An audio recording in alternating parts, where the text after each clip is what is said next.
नमस्कार, आप देख रहे हैं A24 न्यूज़ चैनल। खबर दिन भर के साथ मैं हूँ शम्मी सेतिया। आईपीएस विकास सांगवान के नेतृत्व में पुलिस ने शहर में अवैध रूप से चल रहे शराब ठेकों पर कार्यवाही की। जिले में अवैध शराब माफियाओं का खात्मा करने के लिए जिला पुलिस अधीक्षक की मुहिम रंग लाने लगी है। जिले में अवैध रूप से शराब बेचने वालों में बेचैनी का माहौल बना हुआ है। जिले में बतौर सहायक पुलिस प्रशिक्षु आईपीएस अधिकारी के नेतृत्व में पुलिस ढाबों अवैध ब्रांचों के माध्यम से शराब बेचने वालों को सख्ती बरती जा रही है।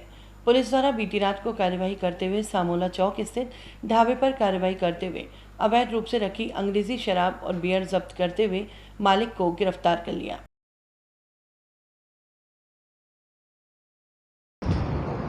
एसपी मैडम के अंतर्गत एक मुहिम चलाई जा रही है कि शहर में जिस भी क्षेत्र में अवैध रूप से शराब बेची जा रही है या अवैध ब्रांच चल रही है उनके खिलाफ कठोर कार्रवाई की जा रही है। उसी क्रम में लगातार हम 2 दिन से कार्रवाई कर रहे हैं और आगे भी जारी रहेंगी। कल शाम को हमने सामला चौक पे खालसा होटल, वहाँ पर एक अवैध ब्रांच चल रही थी और वहाँ से करीब 20 पेटियाँ बरामद करी हैं और होटल संचालक को भी गिरफ्तार किया है। वहीं टेल्को चौक के समीप स्थित ठेके के संचालक द्वारा तय समय सीमा के बाद शराब बेचने की जानकारी मिलते ही दबिश की कार्यवाही की। नियम विरुद्ध शराब बेचते पाए जाने पर मामले में आबकारी एक्ट के तहत मामला दर्ज किया गया। प्रशिक्षु आईपीएस ने मीडिया को बताया कि शहर में अवैध शराब कारोबारियों पर कठोर कार्यवाही की जाएगी और ये मुहिम आगे भी जारी रहेगी। इसके बाद हमें सूचना थी कि टेल्को चौराहे के ऊपर भी एक शराब का ठेका है शालीमार के अपोजिट, वहाँ पे भी ठेका ही 8 बजे शाम तक चालू था, तो उसको भी एक्साइज विभाग को बुला के उनको सुपुर्द किया गया। उसमें भी कोई गिरफ्तार किया? उसमें हमने सूचना एक्साइज को दे दी थी, उसके अकॉर्डिंग वो अपनी कार्रवाई करेंगे। वहाँ से कितनी शराब? वो ठेका ही ओपन था, तो ठेका का क्या सीज़ होगा या फिर जुर्माना लगाया जाएगा, तो सारा ठेका ही उस तरह से सीज़ होगा। अलवर जिला प्रभारी मंत्री ममता भूपेश मंगलवार को राजगढ़ लक्ष्मणगढ़ विधायक जौहरी लाल मीणा के निवास पहुंची, जहां मंत्री ने विधायक मीणा की धर्मपत्नी के निधन पर शोक प्रकट करते हुए दिवंगत आत्मा को श्रद्धा सुमन अर्पित किए। इस दौरान कांग्रेस के पदाधिकारी और कार्यकर्ता सहित जिले के आला अधिकारी भी मौजूद रहे। अलवर जिले से सटते हरियाणा बॉर्डर से पेट्रोल डीजल का अवैध कारोबार पर प्रशासन अंकुश लगाने की हर संभव कोशिश कर रहा है। प्रशासन इस अवैध व्यापार की सूचना पर कार्रवाई भी की जा रही है, लेकिन कम कीमत के चलते इस काम में सस्ते के चक्कर में मिलावट का धंधा भी जोरों पर चल रहा है। A24 न्यूज़ ने इस कार्य पर अंकुश लगाने के लिए जिला रसद विभाग द्वारा क्या कुछ किया जा रहा है, इसकी जानकारी ली। ये आंशिक रूप से सत्य है कि हरियाणा में डीजल और पेट्रोल सस्ता है और हमारे यहाँ थोड़ा महंगा है, 7-8 रुपये का अंतर है। तो यहाँ के जो स्थानीय लोग हैं वो अपने उपयोग के लिए लेकर के आते हैं और उसको वो जो अपने काम में लेते हैं। उपभोक्ता के लिए ऐसी मनाही है नहीं। जहाँ तक अवैध बिक्री के लिए लेके आते हैं तो हमें जैसे पता लगता है हम कार्रवाई करते हैं। और अभी एसडीएम साहब किशनगढ़ ने कार्रवाई की थी जहाँ 65 लीटर पेट्रोल और 50 लीटर डीजल एक वासुदेव खत्री हैं खैरतल से, वो उनके यहाँ से उन्होंने जब्त किया। और फिर एक और हमें अभी सूचना आई थी इसी माह घाटला में एक खान पेट्रोल पंप के नाम से खुला हुआ था जो अवैध रूप से था। उसकी हमने सैंपलिंग, उसके जो उत्पाद टैंक में थे उसकी हमने जो है सैंपलिंग करके और लेबोरेटरी में भेजा है। और जहाँ करीब 40 लीटर पेट्रोल भी उनके वहाँ मिला वो हमने जब्त किया। तो हम ये कार्रवाई निरंतर करते रहते हैं और इस स्वाभाविक है कि जहाँ रेट का अंतर है वहाँ ऐसी गतिविधियाँ होती हैं, लेकिन हमें जैसे ही पता लगता है हम कार्रवाई करते हैं। सर, अक्सर देखा जा रहा है कि अगर इस तरह से मामला चल रहा है और एक तरह से भी गवर्नमेंट का रेवेन्यू जो है वो तो उसमें तो पड़ ही रहा है, टैक्स है जो नहीं, वो आपका कहना बिल्कुल सही है। ये पॉलिसी मैटर है, उसमें हमारे स्थानीय रूप से हम उसमें कुछ नहीं कह सकते क्योंकि वो तो राज्य सरकार और उनका वो है आपस में। तो लेकिन जो इस अंतर है हरियाणा बॉर्डर में या हरियाणा में और हमारे यहाँ जो अंतर है वो है, गैप है, इसमें सत्यता है, काफ़ी अंतर है। उस वजह से यहाँ के स्थानीय लोग अपने उपभोग के लिए लेके आते हैं और वो एज पर एक्ट मना नहीं। तो ये गाड़ियों में ही भरते हैं फिर वो यहाँ पर ला के? नहीं, ऐसा प्रकरण कोई हमारे सामने नहीं आया। हमारे सामने आते ही तो हम कार्रवाई करते हैं। अगर जैसे कि बिना पेट्रोल पंप के और इस तरह से पेट्रोल बेचना एक बिल्कुल अवैध है, बिल्कुल अवैध है, तो नहीं बेच सकते। कार्रवाई होती है, बिल्कुल करते हैं। तो अभी अक्सर देखा जा रहा है रोड पे बोतलें भरकर भी रखते हैं एक तरह से। नहीं, मेरी संज्ञान में ऐसा नहीं है। हमारे जो है उपखंड स्तर पे तहसीलदार जी हैं, उनको पावर है, एसडीएम साहब को पावर है उसमें सर्च एंड सीज करने के लिए। और यहाँ तीनों कंपनी के मैनेजर्स हैं, वो भ्रमण करते रहते हैं और मैं भी फील्ड में जाता रहता हूँ इन्फोर्समेंट स्टाफ के साथ। अपने बयानों को लेकर हमेशा चर्चा में रहने वाले भाजपा के वरिष्ठ नेता और पूर्व विधायक ज्ञानदेव आहूजा ने मंगलवार को कांग्रेस सरकार पर तीखा हमला करते हुए कांग्रेस को विभाजनकारी कांग्रेस बताया। उन्होंने सीधे सीधे गहलोत पर निशाना साधते हुए कहा कि गहलोत को अब सत्ता में रहने का कोई अधिकार नहीं। कांग्रेस विधायकों की चल रही बयानबाजी पर भी उन्होंने कटाक्ष किया। लगातार कांग्रेस में सत्तारूढ़ पार्टी है कांग्रेस। पहले तो मैं ये कहूँगा कि सत्तारूढ़ पार्टी के एक कैबिनेट मंत्री ये कहते हैं कि जयपुर के कलेक्टर ठीक नहीं है, एक एमएलए ये कहते हैं बूंदी का कलेक्टर ठीक नहीं है, एक इनका एमएलए कहता है गंगानगर एसपी ठीक नहीं है, एक एमएलए कहता है बाड़मेर का एसपी ठीक नहीं है। अरे तो सरकार क्यों चला रहे हो? इस्तीफा दे के घर बैठो ना। अब क्यों कमजोरी है जादूगर श्रीमान अशोक गहलोत में कि आपस में इतने विवाद हैं। श्रीमान सचिन पायलट साहब के श्रीमान सचिन पायलट और श्रीमान गहलोत साहब में इतना विवाद क्या है? कांग्रेस में विवाद का मतलब है लूटो और खाओ और मौज मनाओ। ऊपर के नेता ऊपर लूटे, नीचे के नेता नीचे लूटे। ये कांग्रेस की परंपरा है जो निभा रहे हैं। और कांग्रेस में जहाँ तक विभाजन की बात है, 18 बार मैं आपको गिना दूं, 18 बार कांग्रेस का विभाजन हो चुका। नेहरू जी के समय हुआ, इंदिरा जी के समय हुआ इंडिकेट सिंडिकेट, फिर बंगाल कांग्रेस, फिर तृणमूल कांग्रेस, फिर केरल कांग्रेस, फिर उत्तर प्रदेश कांग्रेस, फिर बिहार कांग्रेस। कितनी कांग्रेस खड़ी हुई। यह तो विभाजनकारी पार्टी है, इसका अंत होना निश्चित है। और जिंदा रहे शशि थरूर साहब, जिंदा रहे दिग्विजय सिंह, जिंदा रहे अभिषेक मनु सिंघवी और जिंदा रहे इनके तोड़क दस्ता कपिल सिब्बल। ये जिंदा रहे तो राहुल गांधी सोनिया गांधी को और कांग्रेस को पैंदे में लेके बैठेंगे। भारत माता की जय। राज्य सरकार की ओर से कोरोना के प्रभाव की रोकथाम के लिए अनलॉक की प्रक्रिया के साथ नई गाइडलाइन जारी की गई है। इस गाइडलाइन में सार्वजनिक पार्कों और सार्वजनिक स्थलों पर आने जाने के लिए समय सीमा का निर्धारण कर दिया गया है। सरकार की ओर से तय समय के अनुसार सार्वजनिक पार्कों में सुबह 5 बजे से रात्रि 8 बजे तक की रुकने की अनुमति है, लेकिन कुछ लोग अपने रुतबे का इस्तेमाल कर मनमर्जी करने पर उतारू हैं। अलवर शहर के कंपनी बाग में समिति के पदाधिकारी रहे नागरिकों द्वारा ही इसका उल्लंघन किया जा रहा है। स्थानीय गार्ड ने बताया कि 8 बजे बाद बंद करने के आदेश हैं, लेकिन कुछ लोग जबरन अपनी मर्जी से 8 बजे के बाद भी घूमने फिरने से बाज नहीं आ रहे। बताया 2-4 आदमी तो तेरे हिसाब से राजा से राम नाम करे, राजा जी हजर करे, मेरे कहे मैं पापा तो बिगड़ रहे थे, मैं राजा जी हजर हुई पारासरी इन कह रहे हूँ 36 गाँव अभी टंकी ले रहा है। ये टंकी इनके लगवाए थे, पुरानी जगह लगवा रहे। अब ये पेड़ पौधे में रोज 2 कच्ची तो करवा रहे। अब चाहे मांग के कर रहे, चाहे चोरी की। अध्यक्ष जो सौरभ या टाइम चल रहे हैं जो तो कर तो रिक्शे करे, तुमने कहीं करो, तुम कहाँ चोरी करिए और फिर भी तुम एक दूसरा के वो कर रहे हो। गार्ड का जो राम राम कर ली तो गार्ड से कहते तू तो राम राम करता है उससे तो उसको उसका गुलाम हो रहा है, उसका फलाना। तुमको कहीं मतलब है बस ज़्यादा कहते हो, सुपरवाइजर से कहते हैं, तो अधिकारी से कहते हैं, अधिकारी के मुँह लगे पड़े, अधिकारी भी मुँह लगे पड़े। क्यों? उन्हें 1-2 बार मिलाता खाए पी करी हुई तो वो भी दबे। ऐसा लोग बात है। उन्हें तो कह रखे साहब बेटा मैं तो साथ हूँ, लेकिन हम पंगा ना ले में यार।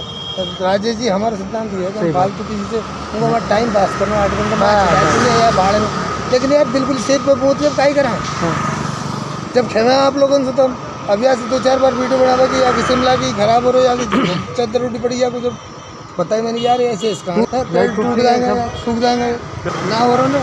अलवर शहर के युवा इंजीनियर राहुल की दुखद मौत होने की घटना को 1 माह से अधिक समय गुजर जाने के बाद भी पीड़ित परिवार को सरकार की ओर से कोई राहत पैकेज नहीं दिया गया।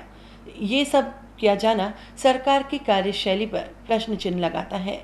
हादसे के बाद जिला प्रशासन सहित राजनीतिक दलों की ओर से पीड़ित को समय पर न्याय दिलाने के साथ राहत पैकेज दिलाने के वादे किए गए, लेकिन वो वादे आज तक पूरे नहीं किए जा सके। मृतक राहुल की पत्नी, परिजन सहित समाज के गणमान्य जनों ने अपनी मांगों को लेकर कंपनी बाग स्थल पर धरना शुरू कर दिया है। मीडिया को अपनी पीड़ा बताते हुए शीघ्र न्याय दिलाने की उन्होंने गुहार की है। मामला तो ये है कि आज मेरे हस्बैंड के एक्सपायर हुए पूरा 1 महीना हो चुका है, लेकिन अब तक प्रशासन ने कोई पहल ही नहीं दिखाई है। और हम आज ये धरना प्रदर्शन कर रहे हैं ताकि जल्द से जल्द दोषियों को सजा दी जाए, मेरी बच्ची को इंसाफ मिले। मेरे घर वाले आज घूम रहे हैं इधर से उधर धक्का खाते हुए, इनको भी इंसाफ मिलना चाहिए। आज से 1 माह पूर्व मतलब 22 मई को अलवर शहर का युवा इंजीनियर दिवंगत राहुल शर्मा का अलवर से जयपुर ले जाते समय ऑक्सीजन की कमी की वजह से वो दौसा के पास एक्सपायर हो गया था। और 1 महीना होने के बाद भी प्रशासन और सरकार की तरफ से अभी तक कोई भी ऐसी सहायता इस परिवार को नहीं पहुंचाई गई है, जिसकी वजह से आज यहाँ पूरा परिवार और शहर के लोग धरने पे बैठे हैं। मैं मीडिया के माध्यम से ये आग्रह करना चाहता हूँ सरकार और प्रशासन से कि क्या ये 3 माह की जो इसकी बच्ची है, क्या ये दिवंगत की जो युवा धर्मपत्नी है, ये किस प्रकार से अपने जीवन को जीविकोपार्जन कर सकेगी? क्या ये सरकार का नैतिक दायित्व नहीं बनता कि इस परिवार से आके बात करें, उनको प्रोत्साहन राशि या अनुकंपा नौकरी जो भी है उसको ऐसी कुछ मुहैया कराए जिससे कि इस परिवार का आगे का जीविकोपार्जन कर सके। परिवार का एकमात्र वो एक सहारा था जो अभी चला गया है। आज हमारे ज़िले की प्रभारी मंत्री भी यहाँ मौजूद है। मीडिया के माध्यम से अगर वो भी सुन रही हैं तो वो कृपया पधारें यहाँ पे रैनी में। आज जो मौजूद हैं वो यहाँ पर आएँ, इस परिवार से मिलें, इस परिवार से बात करें।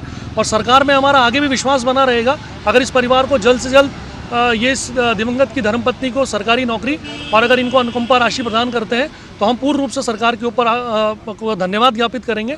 और यदि ये नहीं होता है तो हम आगे भी इस धरने को जारी रखेंगे। मेरे बेटे को एक्सपायर हुए आज 1 महीना हो गया। आज के दिन उसका अंतिम संस्कार 22/5 को किया था।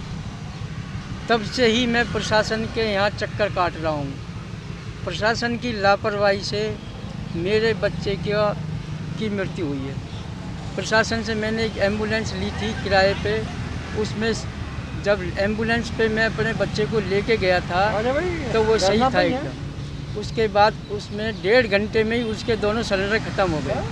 कलेक्टर ने जांच बैठाई, जांच में दोषी पाए गए। तीनों को आज तक प्रशासन ने कोई कार्रवाई नहीं की है। वो आज़ाद घूम रहे हैं। न तैयब खान के ऊपर कोई कार्रवाई की गई है, न PMO के ऊपर कोई कार्रवाई की गई है, न जो उसका कंपाउंडर हैं जो ड्राइवर हैं, किसी पे भी कोई कार्रवाई नहीं की।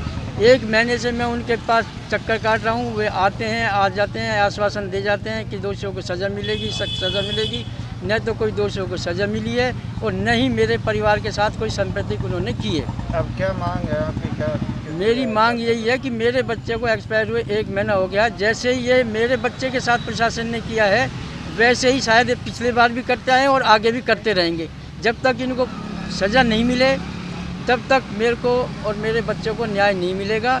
इसी कारण से 1 महीने बाद मेरे बच्चे, बहू सब इसी धरने पर बैठे हैं ताकि इन दोषियों को पूरी तरीके से सज़ा मिले। और उसके बाद जो भी प्रशासन से बनता है, तो मेरी बहू है, पढ़ी लिखी है, और मेरी जो बच्ची है 3 साल की पोती है, उसको आगे क्या होगा, मेरा भविष्य उसी के ऊपर डिपेंड था। वही मेरे घर में करने धरने वाला था। अगर ऐसे बच्चों को ये मारते रहेंगे प्रशासन, तो हरों के परिवार ऐसे ही उजड़ते रहेंगे जैसे आज मेरा परिवार उजड़ा पड़ा है। बिजलीगढ़ चौराहे के निकट विजन संस्था जरूरतमंदों को 10 रुपए में भोजन उपलब्ध कराने का कार्य कोरोना काल से लगातार जारी रखे हुए हैं। मंगलवार को संस्था की कार्यकर्ता प्रियंका गुप्ता ने अपने जन्म दिवस पर निःशुल्क भोजन का वितरण किया।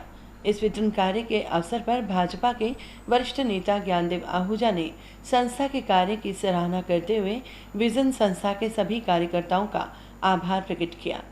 आहूजा ने स्वयं भी भोजन वितरण में सहयोग किया। विजन संस्थान के NGO के हमारे ये जवान सेवा कर रहे हैं।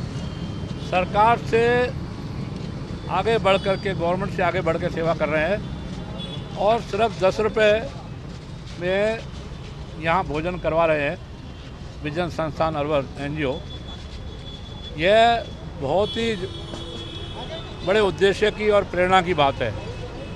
इनको प्रेरणा भगवान ने दी, ये सेवा कर रहे हैं सारे पदाधिकारी। मुझे कल इन्होंने इस तरह की और भी बहुत संस्थाएं हैं, कुछ हमारे जाति समाज के लोग हैं जो सेवा कर रहे हैं। गवर्नमेंट तो इतना कर नहीं सकती, गवर्नमेंट तो ज़्यादा से ज़्यादा 5 या 10% ही इंदिरा रसोई के नाम से, वो भी अनियमित, लेकिन ये नियमित रूप से बांट रहे हैं। और आज किसी कार्यकर्ता का क्या जन्मदिन है? जी ललित गुप्ता का जन्मदिन है। तो आज 10 रुपये भी नहीं ले रहे और फ्री में निःशुल्क सेवा कर रहे हैं। और इतना ही नहीं है, इन सेवा करने वाले सेवाधारी NGO में 3 कार्यकर्ता विकलांग हैं, 6 विधवा और 6 हमारी बहनें सक्षम है। मैं विधवा शब्द नहीं बोलता, सक्षम बोलता हूँ। अक्षम नहीं है, सक्षम है, समाज उनको सहयोग करता है। 6 हमारी जिनको विधवा कहा गया, लेकिन उनको सक्षम महिला कहता हूँ, और 3 विकलांग। ये पैसा जो 10 रुपये भी होगा भोजन का इकट्ठा, ये उन लोगों को समर्पित किया जाए, ये उन्होंने बताया। मेरा इनको आशीर्वाद है, ये आगे बढ़े, तरक्की करें और इन सेवाओं को करके समाज में एक प्रेरणा और आदर्श रखें। जय हिंद, जय भारत, जय श्री हिंद, जय भारत। अलवर जिला भाजपा द्वारा पानी की समस्या निस्तारण की मांग को लेकर आज 5वें दिन भी धरना प्रदर्शन जारी रहा। शहर विधायक संजय शर्मा और जिलाध्यक्ष संजय नरूका के नेतृत्व में दिए जा रहे धरने के दौरान भाजपा के वरिष्ठ नेता ज्ञानदेव आहूजा ने कार्यकर्ताओं को संबोधित करते हुए सरकार को आड़े हाथों लिया। उन्होंने इस अवसर पर मीडिया के माध्यम से स्थानीय प्रशासन को सीधे सीधे चेतावनी देते हुए कहा कि यदि समस्या का समाधान विभाग द्वारा नहीं किया गया तो हजारों की संख्या में लोगों के साथ विभाग में तालाबंदी की जाएगी। धरने पर भाजपा के जिला और शहर के पदाधिकारी सहित अनेक कार्यकर्ता मौजूद रहे। ऐसा है कि 5वां दिन है आज अलवर में शहर विधायक और जिलाध्यक्ष के नेतृत्व में ये पानी के बारे में धरना चल रहा है। मुझे जैसी जानकारी है, शहर में और ज़िले में जल विभाग के अधिकारियों ने, PHD के अधिकारियों ने पानी की व्यवस्था को सुदृढ़ किया है। मेरी SC साहब सुनील गर्ग साहब से बात हुई है, जो PHD के हैं, जलदाय के हैं, और ADM साहब से बात हुई है, प्रशासन से बात हुई है। इस मसले को जल्दी सुलझाएं, और नहीं तो मैं तो भूख हड़ताली नहीं हूँ, लठ हड़ताली हूँ, मैं धरनार्थी नहीं हूँ, और ऑफिसों में जाके ताले लगाऊंगा इन सबको साथ लेके। ये मैंने उनको कह दिया है। रामगढ़ में मैं जब विधायक रहा तो जब कभी पानी बिजली की समस्या आती थी तो वहाँ के ऑफिस को मैं ताले ले जाता और ताले लगा देता, अधिकारी बाहर, झगड़ा फसाद करना नहीं और वहाँ जाके लॉक लगा देना। तो मैंने आज जिलाध्यक्ष जी से कहा है, शहर विधायक जी से कहा है कि अगर कल तक देख लो नहीं मानते हैं तो यहाँ धरना भले 5-7 लोग बैठे, लेकिन जनता को लेके आह्वान करें, हजारों जनता को लेके, और जाए चाहे जितने पुलिस प्रशासन व्यवस्था हो, हम AN, XN, SC और एडिशनल चीफ के कमरों में ताले लगाएं, उनको समझ में आए और उनको गर्मी में धूप में खड़ा करें कि पानी की व्यवस्था क्या होती है, पानी की समस्या का जनता कितनी त्रस्त है, कितनी परेशान है, ये मैं कहना चाहता हूँ। धरना स्थल पर शिवाजी पार्क क्षेत्र से पहुंची महिलाओं ने अपनी समस्या से शहर विधायक संजय शर्मा को अवगत कराया।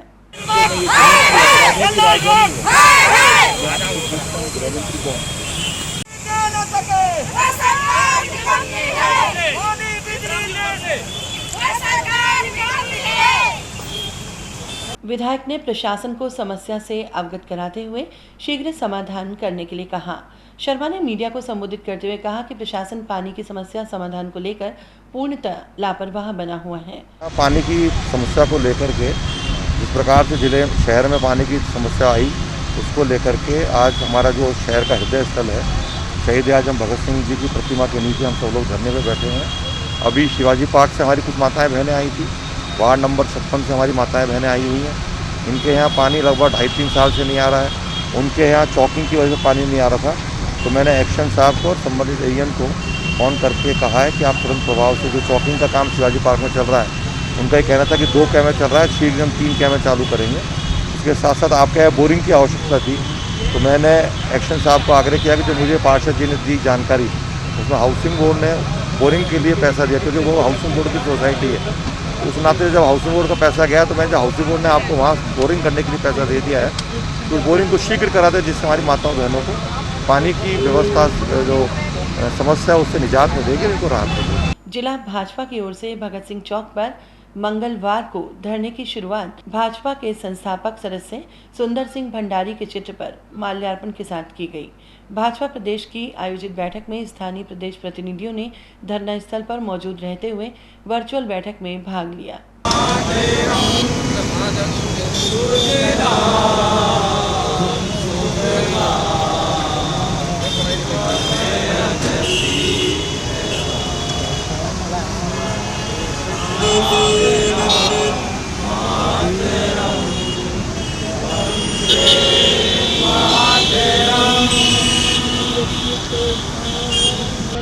देखिए, आज राजस्थान भारतीय जनता पार्टी की प्रदेश कार्य समिति की बैठक जयपुर में आयोजित हो रही है। वो सेमी वर्चुअल बैठक है। जयपुर में जो हमारे पदाधिकारी रहते हैं वो वहीं शामिल हो रहे हैं। बाकी पार्टी के प्रदेश नेतृत्व ने व्यवस्था करी है कि हर जिला मुख्यालय पर जो प्रदेश कार्य समिति में आमंत्रित हैं उनको वहीं वर्चुअल के रूप में जुड़ना था। क्योंकि अलवर में धरना चल रहा है तो आज हम धरना स्थल पर ही बैठ करके इस वर्चुअल बैठक में जुड़े हुए हैं। अभी आपने चित्र के सामने आज सुंदर सिंह जी भंडारी जी को भी हमने श्रद्धा सुमन अर्पित किए हैं, क्योंकि सुंदर सिंह जी भंडारी पार्टी के संस्थापक सदस्य हैं और उन्होंने जनसंघ से लेकर के भारतीय जनता पार्टी को खड़ा करने में अपना महत्वपूर्ण योगदान दिया। और मेरे जैसे लाखों हजारों कार्यकर्ताओं का सृजन, उनका निर्माण करने में आदरणीय सुंदर सिंह जी भंडारी का बहुत महत्वपूर्ण योगदान है। तो आज हमने उनको विनम्र पुष्पांजलि देकर उनको भी याद किया। खबरें अभी और भी हैं, देखते रहिए खबर दिन भर सिर्फ A24 न्यूज चैनल पर। अभी के लिए दीजिए मुझे इजाजत, शम्मी सेतिया को नमस्कार। अलवर वासियों के दिल में अपनी अलग पहचान बना चुके त्रिहान ग्रुप खास आपके लिए लेकर आए हैं नगर विकास न्यास अलवर द्वारा अनुमोदित अलवर की बेहतरीन अफोर्डेबल आवासीय योजना, जिसमें आपके लिए उपलब्ध है सुरक्षित जीवन शैली, वो भी सिर्फ नाम मात्र की कीमतों में। कोई भी मन बनाने से पहले साइट विजिट जरूर करें, क्योंकि फ्लैट की कीमत है सिर्फ 5,15,000 रुपए से शुरू। अलवर भिवाड़ी मेगा हाईवे पर स्थित ये टाउनशिप आपके लिए पूरी तरह से सेफ है, जहां आपको मिलेंगी चौड़ी सड़कें, हरे भरे गार्डन, मंदिर और गुरुद्वारा। तो जल्दी कीजिए, सीमित फ्लैट्स उपलब्ध।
बाबा ठाकुरदास, एक रिश्ता मिठास का।